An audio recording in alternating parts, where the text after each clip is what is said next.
I am Ruth Inaseje and you're watching the news around Uganda. Now, starting off the bulletin is a story from Kamuli district where a top cleric was shocked when men who had turned up for a wedding ceremony complained to him of being battered by their wives. Now, it all started when Reverend Father Charles Bikina was preaching about how to love and respect each other.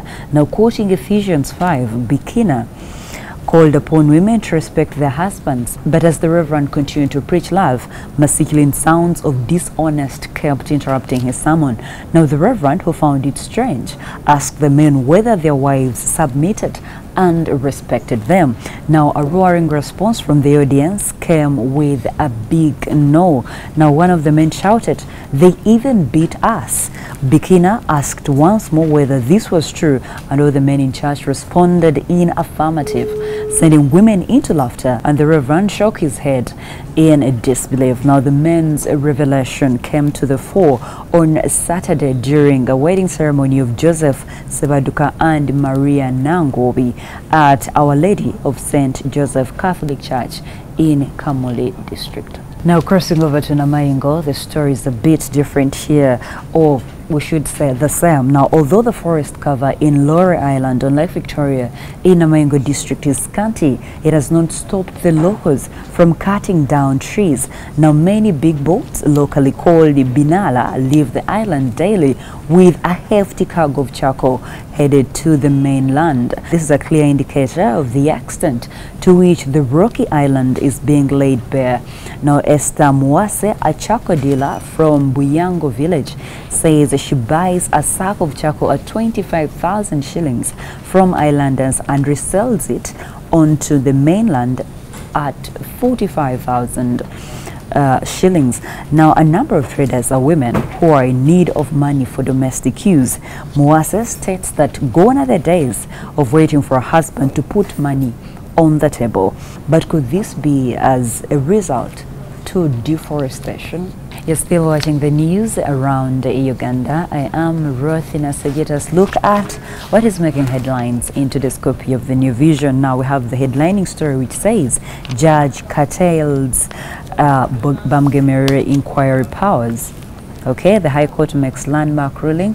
The story is on page 6. And then you see thousands attend fun-filled Toto Festival. It all happened yesterday at Nambole Stadium, and so many children attended. Now, this was a really successful Vision Group and all the sponsors of that event. Moving on to more stories making headlines in the New Vision, we see the meaning of Abenacho's win, and then how to avoid drug resistance. This is inside the health and beauty pullout of the New Vision. We see best farmers, sponsors promise more. The function happened on Friday at the Vision Group headquarters. Those of you who missed, you can move on to our website and get all the stories that happened during the function. Now, moving on to the news inside the New Vision, we see 6 leaders recognized for fighting corruption. Who are they? The stories in here in the New Vision. Then IGG recovers 2 billion shillings from where? The stories in here inside the paper. Now, kidnappers demand 2 million shilling ransom for missing boy. These are stories that make you pause and think about what is really happening. But we have the details in the New Vision. Get your copy and see what's there. Then missing Luga's student found dead. Another story there that is really shocking. The New Vision has the stories here for you. Moving on to the pullouts that come out every Monday. Remember, we have the health and beauty pullout and also the infrastructure pullout. Crossing over to the health and beauty pullout, it says do not self-medicate, avoid drug resistance. The story is in detail. More in health and beauty, we see why have I failed to conceive? It is a question and the doctor is responding to such a question. If you have a similar question to someone here, the doctor has the answer for you. Then help, the ARVs I was put on have side effects. How best can you avoid it? The answer is right there from Dr. Watiti. Okay, now why don't we cross over to the infrastructure pullout?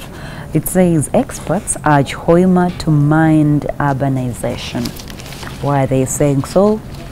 The story is here. Then Uganda needs more nuclear scientists. Okay, more stories that you should read from the infrastructure pullout here. Let's cross over to the sports docket. It says champs, and then Waiswa Aturo drive away in Porsche cars.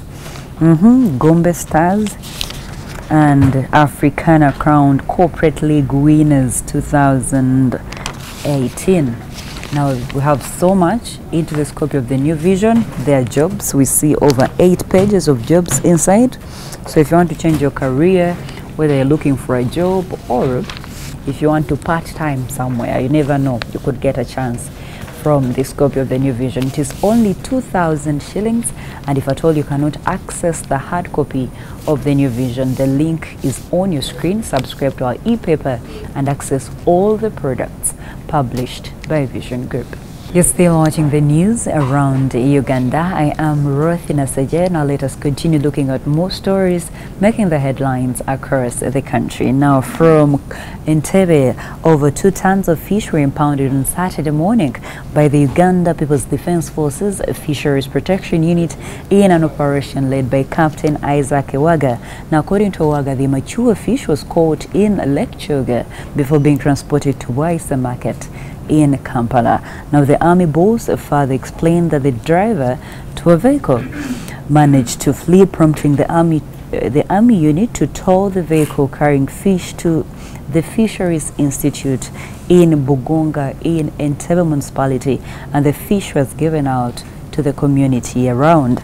Now Captain Ewaga vowed to continue with operations on all inland water bodies in order to stop poor fishing methods. Closing off the bulletin is a story from Amuria district where expired drugs worth over 1.5 million shillings have been confiscated by the police in Amuria district. Now the drugs were impounded in Wera Cattle Market in Wera sub-county during a joint operation by the district officials and the Tenso Anti-Corruption Coalition last week. Now James Asuba, the officer in charge of criminal investigations, say the expired drugs were being sold in the market. However, Asuba said the suspect overpowered the 2 police officers and escaped. Since the owner of the drugs is well known to many, the police withheld his name, saying revealing his identity would jeopardize their investigations. And that's all I had for you. Thank you for watching. Be sure to catch more news updates and other programs here on New Vision TV by visiting our website, which is www.newvision.co.ug/video. You can also follow us on our social media platforms. Facebook is The New Vision, Twitter is @NewVisionWire, Instagram is @NewVisionWire, and our YouTube channel is New Vision TV. Remember, you can catch up with me on my Twitter handle. I am Rothi, the voice. Thank you for watching.